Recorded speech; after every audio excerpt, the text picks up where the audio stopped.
예, 더불어민주당 간사를 맡고 있는 대전 유성국화 조승래입니다.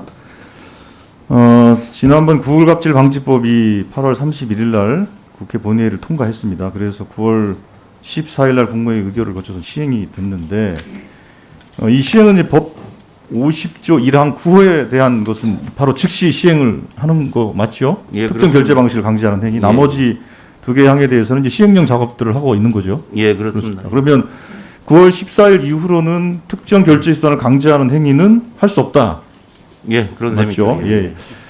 그래서 저희들이 그 애플의 홈페이지를 한번 들어가 봤는데 그 앱스토어 심사 좀 띄워봐 주세요. 애플 홈페이지의 앱스토어 심사 지침을 보면 이렇게 되어 있습니다. 앱 내 구입 기능을 바로 이해할 수 없는 경우 심사가 지연되거나 앱이 거부될 수 있다. 앱 내 구입을 사용해야 되고 인앱 이외의 방식을 안내하거나 외부 링크가 있으면 안 된다. 이렇게 애플 홈페이지 앱스토어 심사 지침이 이렇게 아직도 이렇게 되어 있습니다. 예. 자, 다음 구글을 볼까요? 구글 플레이 콘솔 고객센터에 보면 구글 인앱 결제만 사용해야 되며 이외의 수단으로 유도할 수 없다고 이렇게 규정을 해놨습니다. 그 다음 페이지 넘겨보면 한국의 법 제정에 대한 질문이 있었습니다. 이거에 대한 답변이 없습니다. 다만 이제 뭐 준수는 하겠다 이런 얘기는 있습니다만 어떻게 준수하겠다라는 것에 대한 내용이 전혀 없는 상태입니다. 자, 그러면 구글과 애플은 지금 법을 위반하고 있는 겁니까?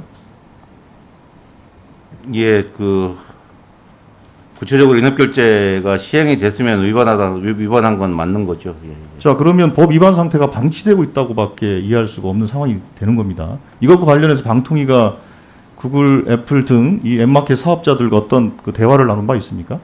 지금 이런 법 준수 의지와 그리고 앞으로 계획에 대해서 구글과 애플 측의 의견을 듣는 이런 절차들이 진행되고 있습니다. 지금요. 아니, 의견을 듣는 절차가 문제가 아니고 예를 들면 자, 그럼 9월 14일 이후에 새로운 앱을 심사 등록하는 앱이 있을 수 있지 않겠습니까? 예, 예.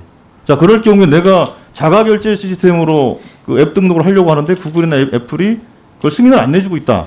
예. 아직 그런 상황은 보고된 바는 없죠. 예, 저희들한테 신고된 바는 없습니다. 자, 그래서 그거는 이따가 제가 뭐 구글, 애플의 그 한국 측 뭐 사업자들 불러서 물어볼 텐데요. 또 하나 어떤 게 있냐면 지금 실제로 이제 앱 개발자들한테 그 방통위 등으로부터 그러니까 당국으로부터 안내가 좀 제대로 돼 있지 못한 상태다.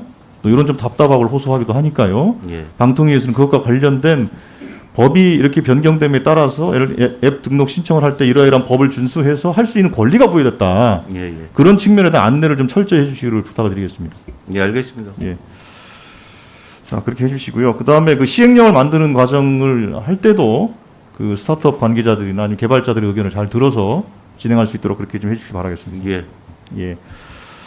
다음에 이제 플랫폼 문제와 온라인 플랫폼 관련된 문제가 좀 많이 되고 있는 여러 가지 다양한 측면에서 있는 것 같아요. 그러니까 그 생태계 내에서 종사하는 이제 거대 이제 플랫폼 사업자가 있고 거기에 참여 기업들이 있을 것이고 또 그로 인해서 발생하는 골목 상권의 피해 문제가 발생할 수 있을 것이고 저는 이제 그런 문제뿐만 아니라 또 이런 측면 예를 들면 온라인 플랫폼 이용자들의 문제에 대해서도 우리가 좀 주목을 좀 할 필요가 있다. 그래서 서울 YMCA 이용자 인식조사 결과를 좀 찾아봤어요. 그랬더니 좀 자료 좀 띄워봐 주십시오. 그 조사에 따르면 이렇게 되어 있습니다. 코로나19 이후에 플랫폼 서비스 이용을 얼마나 더 했냐. 그러니까 67.7%, 그러니까 3분의 2가 넘는 분들이 이용이 훨씬 많이 늘었다. 이렇게 답변을 했어요. 그만큼 훨씬 더 비대면 사회가 되다 보니까 그럴 수밖에 없지 않겠습니까? 근데 문제는 그렇게 넘겨주세요. 그렇게 이용을 하면서 사실은 피해와 불만도 많이 또 쌓이고 있는 상황인 것 같다. 예. 그럼 이거에 대해서 우리가 좀 잘 주목해서 볼 필요가 있는 거죠. 여기에 보면 서비스 만족도가 접속이 불가하거나 접속이 지연되는 등 서비스 장애가 가장 많고 그 다음에 뭐 허위 가장 광고에 관련 내용들도 피해가 있었다고 그러고 개인정보에 대한 문제도 있고 하여튼 여러 가지 내용들에 대한 피해와 불만 경험을 갖고 있는 것이다.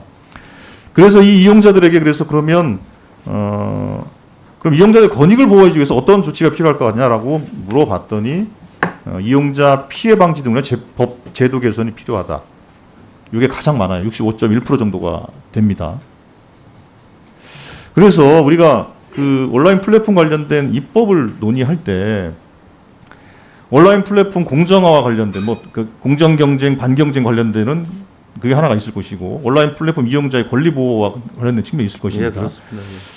근데 그게 이제 그 공정위가 보는 시각하고 방통위가 보는 시각은 틀 수가 없지 않겠습니까? 전혀 다릅니다. 예. 다르죠. 예, 예.